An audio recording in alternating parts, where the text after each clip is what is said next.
Hello everyone and good afternoon.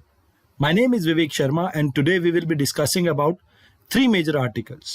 पहले article में cancer drugs के बारे में डिस्कस करेंगे, सेकेंड आर्टिकल में बैंकॉक डिक्लेरेशन के बारे में डिस्कस करेंगे एंड थर्ड आर्टिकल में we will be discussing about India's decline to sign joint statement at SCO meeting, यानी शंघाई कोऑपरेशन मीटिंग में इंडिया ने ज्वाइंट स्टेटमेंट को साइन करने से मना कर दिया।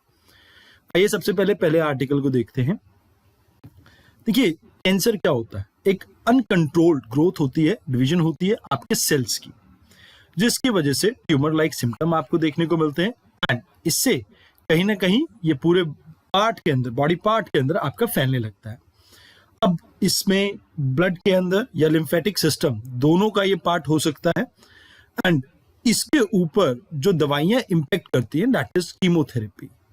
कीमोथेरेपी मतलब एक केमिकल की ऐसी थेरेपी जो इन सेल की अबनॉर्मल ग्रोथ को रोकती है।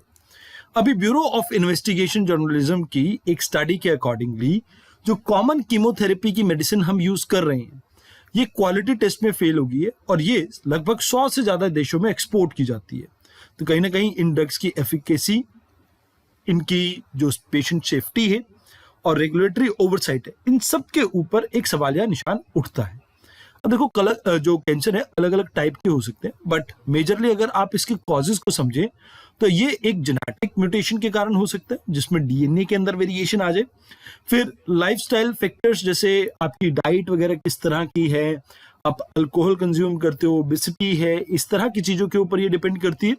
देन आप कार्सिनोजेनिक जो चीजें हैं उनका कंजम्पशन करते हो, जैसे टबैको हो सकता है, आप एक्सीडेंटली रेडिएशन की गिरफ्त में आ गए हो, तो वो सब चीजें हो सकती हैं। या कुछ केसेस में ये इनहेरिटेड भी हो सकता है फ्रॉम मदर और फादर टू चाइल्ड। अब इसमें 3 अलग अलग टाइप की आपकी डोजेज है, ड्रग्स है जिसके बारे में हम बात करते हैं। जैसे फॉर एग्जांपल सिस्प्लेटिन। अब सिस्प्लेटिन जो है ये बेसिकली आपकी प्लेटिनियम बेस्ड एक ड्रग है जो ओवरियन, ब्लैडर या लंग कैंसर को कहीं ना कहीं आप ये कह सकते हो क्योर करती है। बट इसके साइड इफेक्ट ये होते हैं कि ये किडनी को डैमेज कर सकती है, सुनने की प्रॉब्लम आ सकती है और इम्यून सिस्टम को कहीं ना कहीं डैमेज करती है। ऐसे ही एक आपकी प्लेटिनियम बेस्ड और भी कैंसर की ड्रग है, बट उसमें सबसे बड़ी बात क्या है कि ये डीएनए के ऊपर एक्शन करती है। तो कई बार इसमें साइड इफेक्ट आपको ये देखने को मिलता है, किडनी और न्यूरोपैथी के ऊपर इसका गलत असर पड़ जाता है। ऐसे ही साइक्लोफॉस्फेमाइड भी आपका एक ड्रग है जो कि आप ये कह सकते हो डीएनए को डैमेज करती है, प्रिवेंट करती है रेप्लिकेशन को एंड ये भी इम्यून सिस्टम के ऊपर एक नेगेटिव असर डाल सकती है। तो ये भी चीजें आपको देखने को मिलती हैं। अब फिलहाल के लिए आप ये मान के चलें कि यहाँ पर सबसे बड़ी जो प्रॉब्लम ये आ रही है कि जो इनमें इंग्रेडिएंट्स को यूज किया जा रहा है वो सबस्टैंडर्ड है, मोर ओवर स्टोरेज कंडीशन ठीक नहीं है जिसकी वजह से ये टेस्ट में फेल हो रही है। इनके साइड इफेक्ट की बात की जाए तो इम्यूनोसप्रेसेंट्स मतलब जो इम्यून सिस्टम को लाइक प्रॉपर फंक्शन नहीं करने देते, उनकी इसमें प्रेजेंस बहुत ज्यादा देखने को मिलते हैं। इवन गैस्ट्रोइंटेस्टाइनल जो डिस्ट्रेस है उसको भी ये जनरेट करते हैं, जिससे पेट से रिलेटेड प्रॉब्लम्स भी आपको देखने को मिल सकते हैं। Generic medicine all the cheap है, बट कहीं ना कहीं पुअर क्वालिटी के होने की वजह से कहीं ना कहीं हेल्थ के ऊपर ज्यादा नेगेटिव इम्पैक्ट क्रिएट कर सकती है। आइए अब बात करते हैं अगले आर्टिकल की, बैंकॉक डिक्लेरेशन के बारे में। ये हमारा आर्टिकल है। देखिए, अभी 3rd मिनिस्ट्रियल कॉन्फ्रेंस हुई थी civil registration and vital statics की। ये एशिया और पैसिफिक के लिए आपकी मीटिंग थी जो कि बैंकॉक में हुई एंड यहाँ पर universal registration of birth and death के बारे में बात की गई है बाय 2030। अब ये इनिशिएटिव है United nation economic and socio commission for Asia and Pacific का। तो यानी यूएन एस्केप करके एक आपकी ऑर्गेनाइजेशन है, उसका ये पूरा आपका इनिशिएटिव है। अब इसमें continuous, permanent, compulsory record maintenance of vital events के बारे में बात की जाती है। अब ये कौन से इवेंट होते हैं? जैसे बर्थ, डेथ, किसी की मैरिज होना, तो ये सभी इस कंडीशन में आ जाते हैं जहां पर जो रजिस्ट्रेशन है बहुत जरूरी है। तो यहाँ पर ये कहा जाता है कि भाई प्रोग्रेस अगर हम बात करें तो 2014 के मुकाबले में अंडर 5 जो बच्चे हैं ऑलमोस्ट 60% रिडक्शन आया है। हर एक का बर्थ रजिस्ट्रेशन अब हो रहा है 29 ऐसी कंट्रीज है जहां पर 90% से ज्यादा बर्थ रजिस्ट्रेशन हो रहा है, एंड 30 से ज्यादा कंट्री ऐसी हैं जहां पर डेथ का 90% से ज्यादा रजिस्ट्रेशन हो रहा है। अभी 14 मिलियन बच्चे ऐसे हैं जो अपने पहले बर्थडे तक भी जिनका रजिस्ट्रेशन नहीं हो पा रहा है, एंड अभी भी 6.9 मिलियन डेथ्स ऐसी हैं हर साल जो अनरिकॉर्डेड जाती है।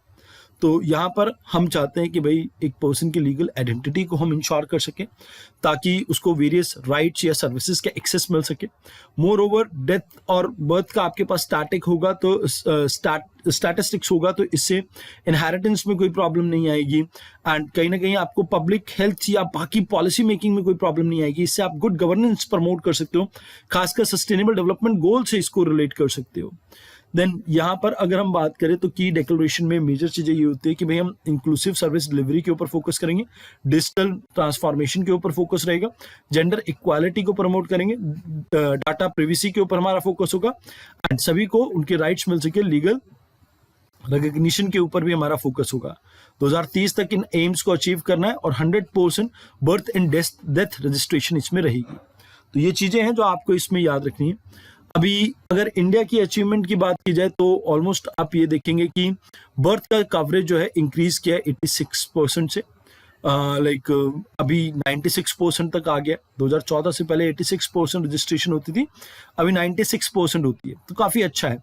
रीसेंट डेवलपमेंट की बात की जाए तो यहाँ पर आप ये मान के चलो बिना फीस के इंडिया के अंदर 21 दिन के अंदर आप बच्चे का जन्म पंजीकृत करवा सकते हैं, यानी रजिस्ट्रेशन करवा सकते हैं। And more over if you talk about this like health, national health mission, इसमें भी आपको पॉलिसी फॉर्मुलेशन में कहीं ना कहीं काफी हेल्प मिलता है इससे। अभी चैलेंजेस ये है कि लोगों के पास अवेयरनेस नहीं है इतनी, बिकॉज एजुकेटेड नहीं है हर यूथ, एंड जो remotest of the remote area है वहां पर एक्सेसिबिलिटी की एक प्रॉब्लम रहती है, क्योंकि वहां पर एक लिमिटेड इंफ्रास्ट्रक्चर भी आपका एग्जिस्ट करता है। इन एडिशन टू दिस आपकी कोऑर्डिनेशन में भी गैप है, कहीं ना कहीं स्टेट लेवल पे काफी सारे जो डिपार्टमेंट मिनिस्ट्रीज हैं वो एक साथ ऑपरेट ठीक से नहीं करती हैं, एंड इसमें कई बार ऐसा भी देखने को मिलता है जो ये आप डाटा की बात कर रहे हैं ये अंडर रिपोर्टेड डाटा भी हो सकता है, because there is no proper clarity about this.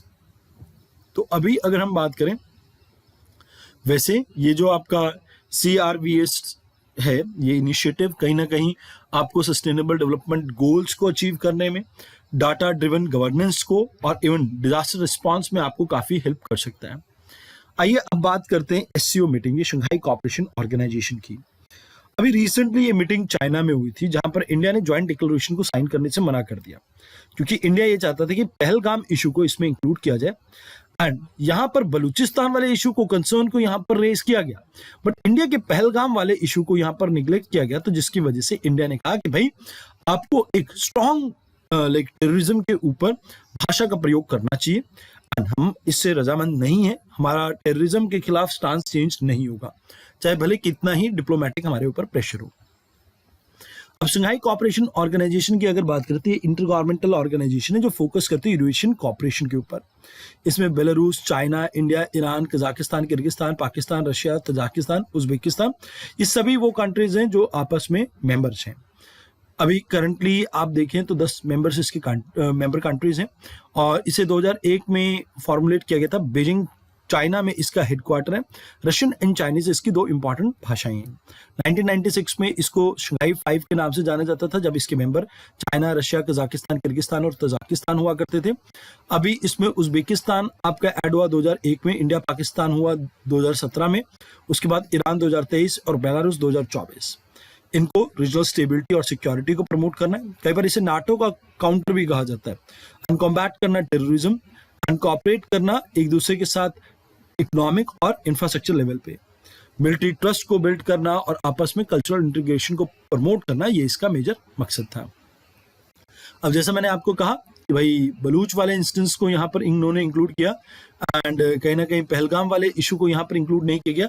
तो इंडिया कहते हैं कि भाई हमारा तो जीरो टॉलरेंस है टेररिज्म को लेके, आप अपना डिप्लोमेटिक बैलेंस स्टैब्लिश कर सकते हो, बट हम अपना डिल्यूट नहीं कर सकते हैं। तो इस वजह से ये पूरा आपको चीज देखने को मिल जाती है। तो आज की इस डिस्कशन में इतना ही था। आई होप आपको डिस्कशन अच्छी लगी हो। कल एक बार फिर से मिलेंगे नई डिस्कशन के साथ। धन्यवाद।